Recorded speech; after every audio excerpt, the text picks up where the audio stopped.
Welcome, Bearcat fans, to another episode of UC Bearcats on the Prowl on the Grueling Truth Radio Network. As always, I'm your host, James Ernest, along with my co-host, Mark Fightmaster. Mark, what's going on this week with the Bearcats? Well, let's start off with football, because that's really, in my opinion, where the biggest news is. Word started leaking out last Friday that the Bearcats had decided on Ohio State defensive coordinator Luke Fickell to become their head coach.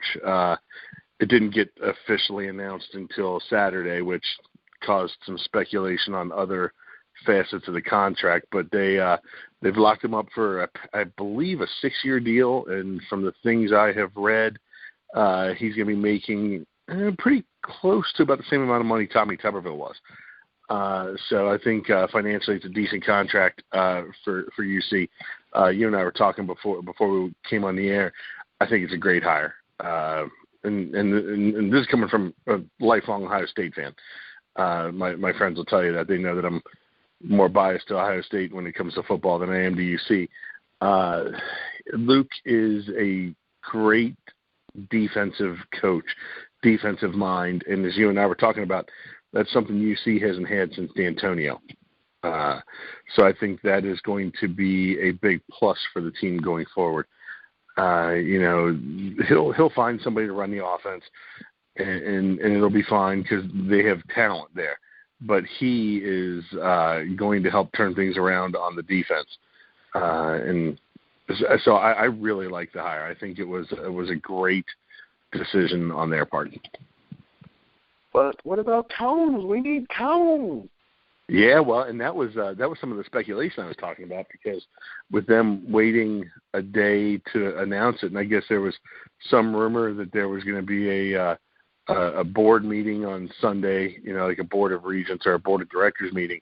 There were some people who were saying, "Oh, it's because they want permission to bring Combs with them," but since then, Carrie Combs put out on Twitter a rather emphatic denial of that rumor. He is at Ohio State, and he is going to receive, I believe, an expanded role in the defense because he's a special teams coordinator and DB's coach. I could see him maybe even becoming a co-defensive coordinator with Greg Schiano up there. And plus, Urban's already losing one great recruiter in Luke Fickell.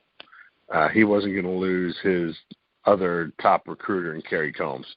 He's gonna make arrangements to keep him there. So while Carrie Combs would have been a great get for UC along with Fickell, it's not going to happen. Darn. Still, like you said, at least we got one of the two, so that's a good start.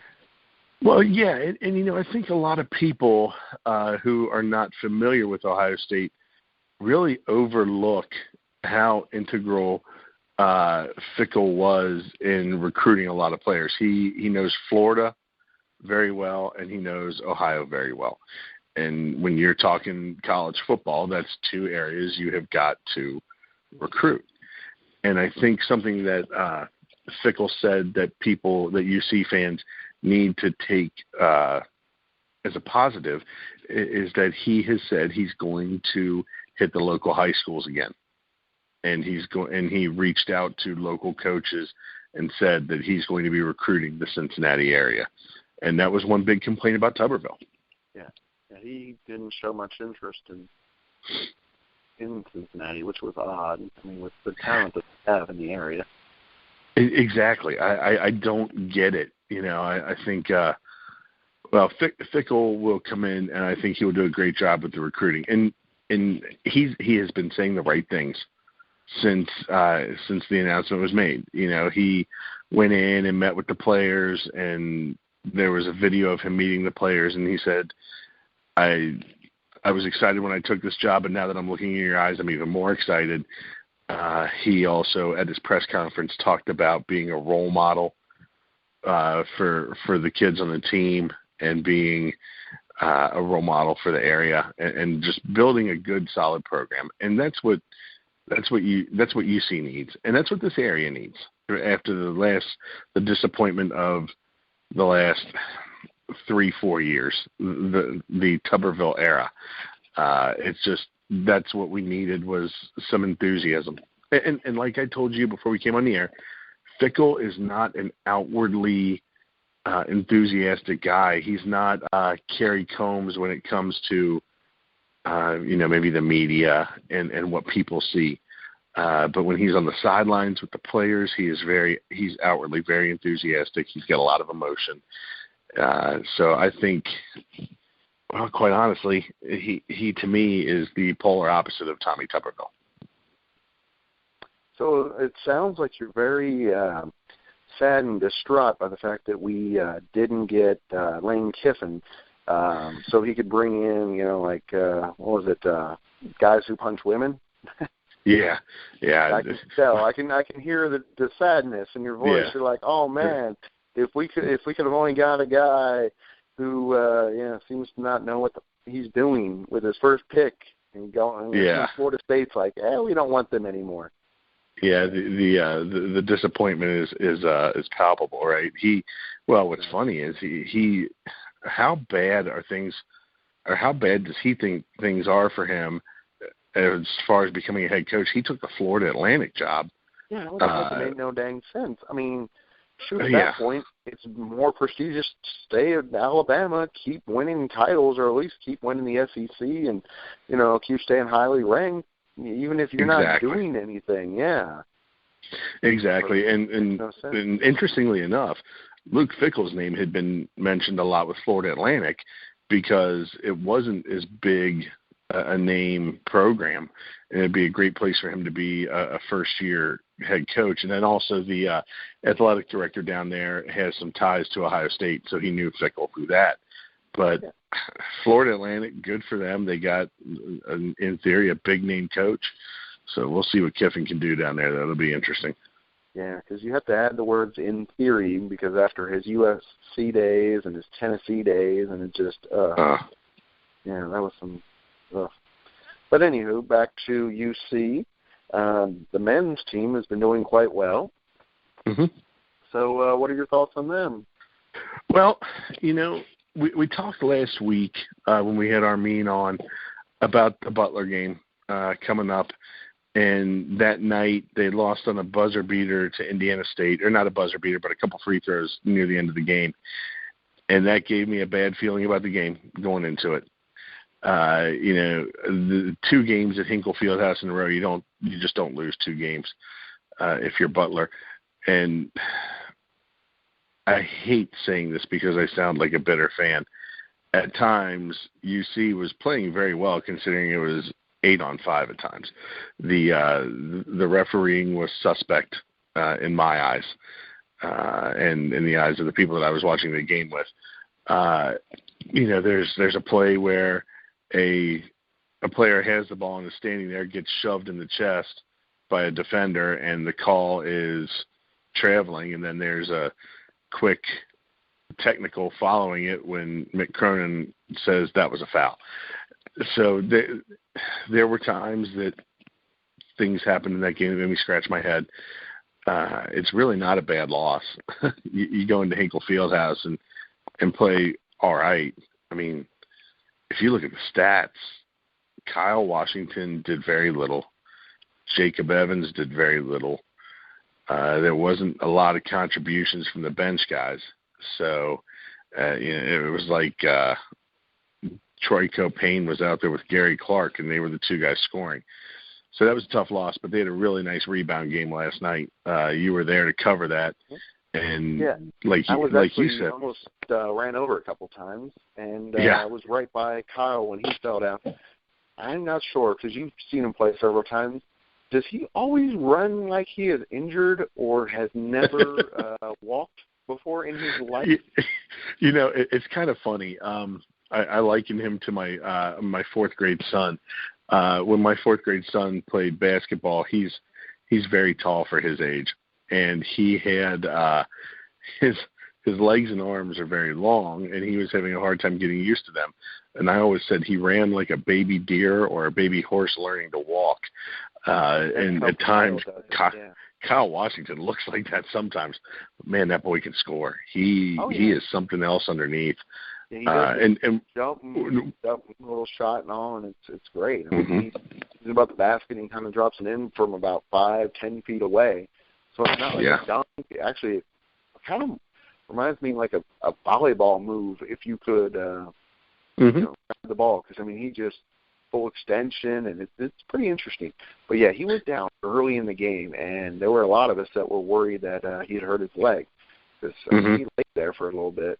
And then he got up, and the rest of the game, he periodically would make faces and just have a reaction where you're like, why the hell is he still in the game? And I later found out that, like you were telling me about the one player that's going to be going to the NFL and the 15 rebounds, that started to make more sense. Why is he needed? Obviously, they're going to win. They ended up winning by, almost double the score, so it wasn't supposed to be. Yeah, and I'll tell you what, that's one thing that I was impressed with last night's game was the way that Gary Clark and Kyle Washington rebounded. And actually add in Trey Scott and Nizer Brooks on that too. They did a really good job. I'm looking for the kid's name from Texas Southern. I believe it was Derek Griffin. He had, when they played against Louisville on Saturday, he had 26 rebounds. Yeah, he was when he played against UC last night, he had 8. Yeah, they were very proud of that. And they should be. I mean, and you and I were talking. I listened to most of the game on the radio last night. I was out running around, and Dan Horde said that he and Mick Cronin were talking about it and said he's going to play on Sundays in the NFL because he, and if I have the story correct, let me preface it with that, had committed or was going to commit to the U, to Miami in Florida to play football. But then Texas Southern came in and told him he could do football and basketball. The kid is like, what is it, 6'6"? And 225? Yeah, he's nice and thick. Yeah, and Dan Horde on the radio program last night said if he puts on 40 to 50 pounds of muscle, he's going to be a tight end in the NFL. And the fact that Kyle Washington and Gary Clark were able to body him around was impressive to me. And then the rebounding, I mean, you have one kid that gets 26 boards against Louisville. That's outstanding to hold him down. Oh, yeah. Yeah, they were excited about that. But, the rest of the game, Cronin just, he kept refusing to talk about Saturday. Saturday never happened. I don't know what Saturday was, that kind of thing. And I'm like, wow.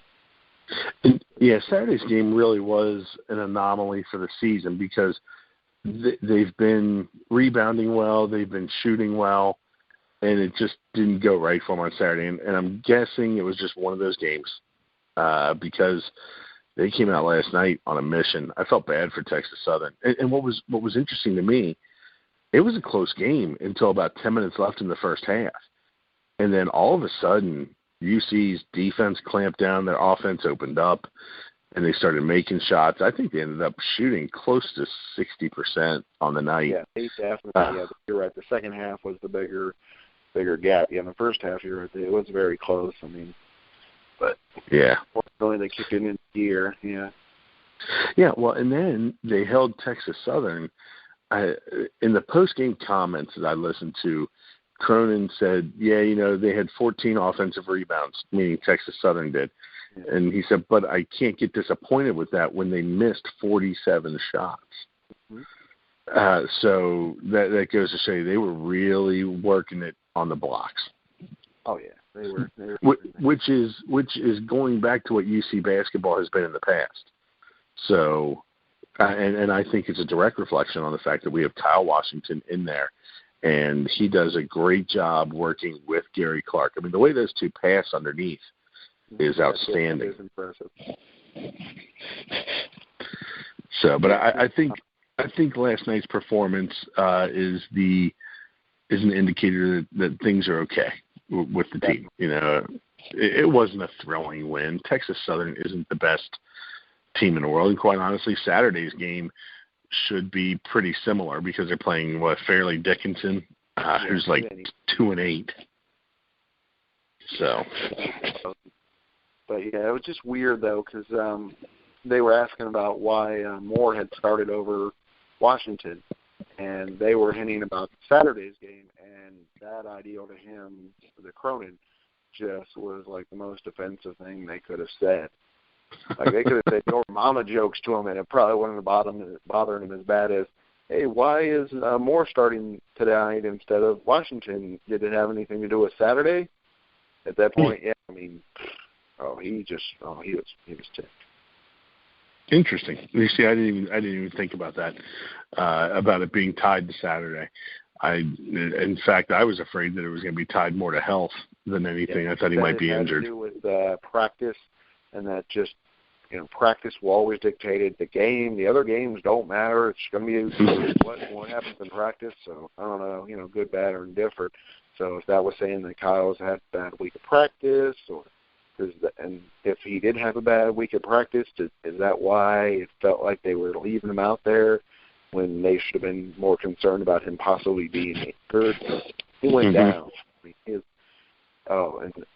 was limping around for a while, and it just felt weird because they subbed out other players. And it's like, why is he not subbing him out? This game doesn't matter, even if, not that they were going to lose, but if they did lose another non-conference game, it's a non-conference game. So, yeah, and building on that, I think the strength of the American Conference, at least at the top end, winning the conference would go a long way to make up for a loss to Butler. Oh yeah, losing to win that'll be huge.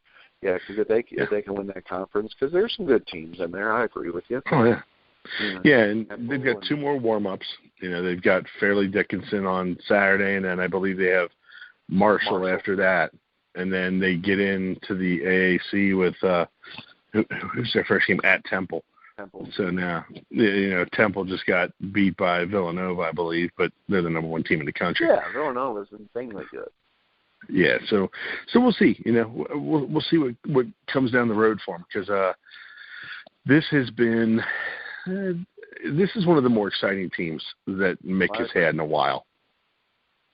So I'm going to be at that game on the 22nd, the Marshall, and then the next one I'm going to go to is the SMU game. Okay.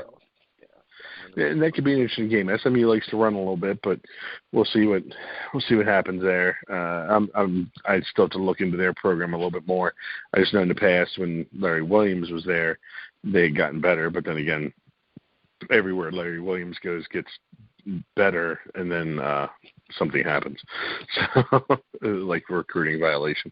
So we'll see what they've got. I think it's gonna be SMU. I think it's gonna be Houston, maybe Central Florida, and UC. So it should be a good conference, but I agree with you. It's gonna be top heavy. Yeah, hopefully definitely. We get 3-4 teams into the postseason. That'd be nice. But because non-powerhouse conferences that are, oh my gosh, how high they're rated. It's going to be interesting.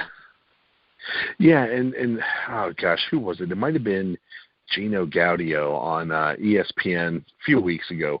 Was talking about how he could see 4, maybe 5 teams from the American Athletic Conference getting into the NCAA tournament. I thought he was being generous. Yeah, I think 3 or 4. I would think 3, maybe 4 would be the benchmark that we're looking for. Because SMU, UC, Houston has a chance to be good. Like I said, Central Florida has a chance to be good. Then you've always got Tulane, generally competitive. So it'll be interesting to see. Yeah, so this should be a good one. But yeah, and then of course on the other side, the women's team. I was also, I know all the fans are clamoring to hear our hot takes on the women's team. Yeah, they got the game tomorrow. They're playing Georgia. I'd like to see the men play the Georgia men. I think that'd be a lot more interesting. And then they just recently did the crosstown shootout, where they lost to Xavier, but had a good game. It was close. 71-61. It was definitely closer than their Ohio State game. 38. Yeah. And they're building a program. This is our coach's second year, and she's got a lot of young players.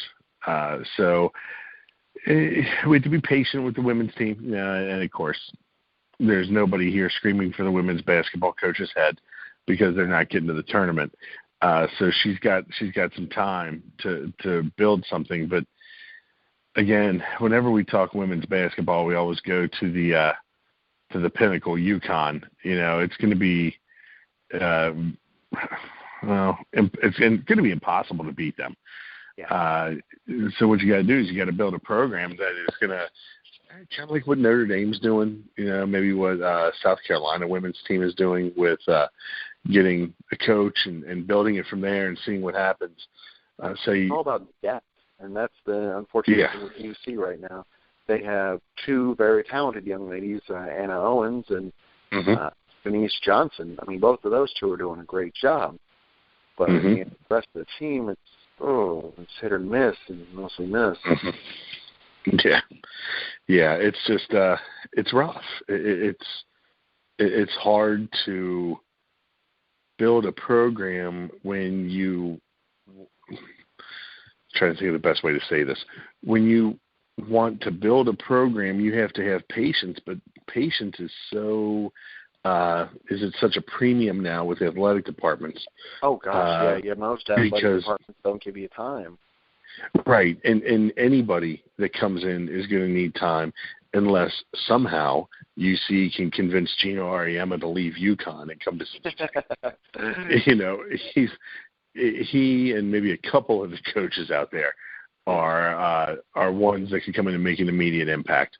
In women's basketball, you've just got to be patient with them, and the coach has to have a definite plan to build a program.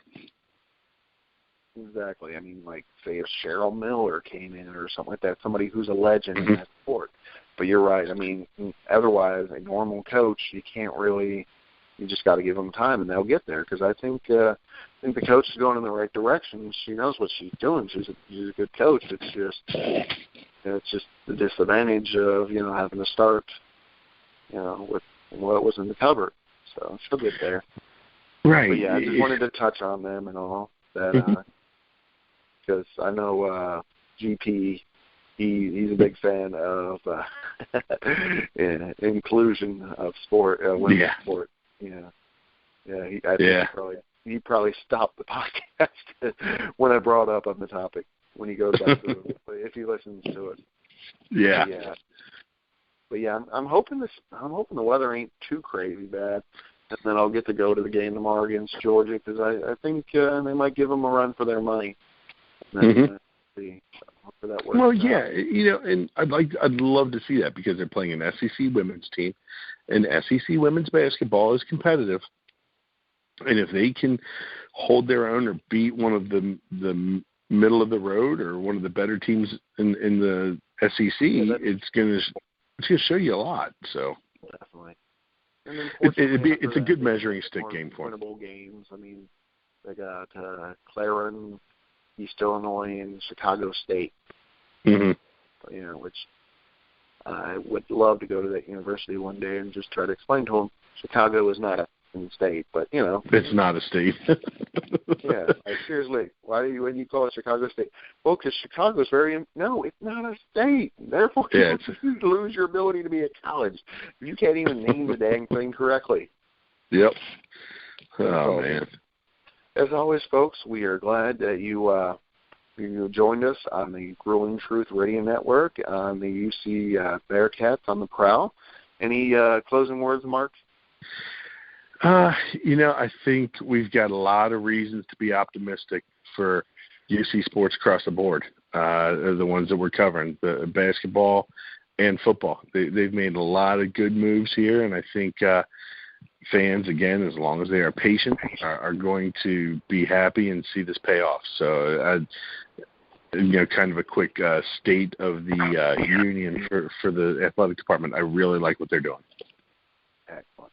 And then I also want to mention to our fans that when basketball season's done, you don't have to worry. We're not going anywhere because we're going to cover baseball as well. Of course, we're going to extend it into the spring ball game, which will probably be sometime in April.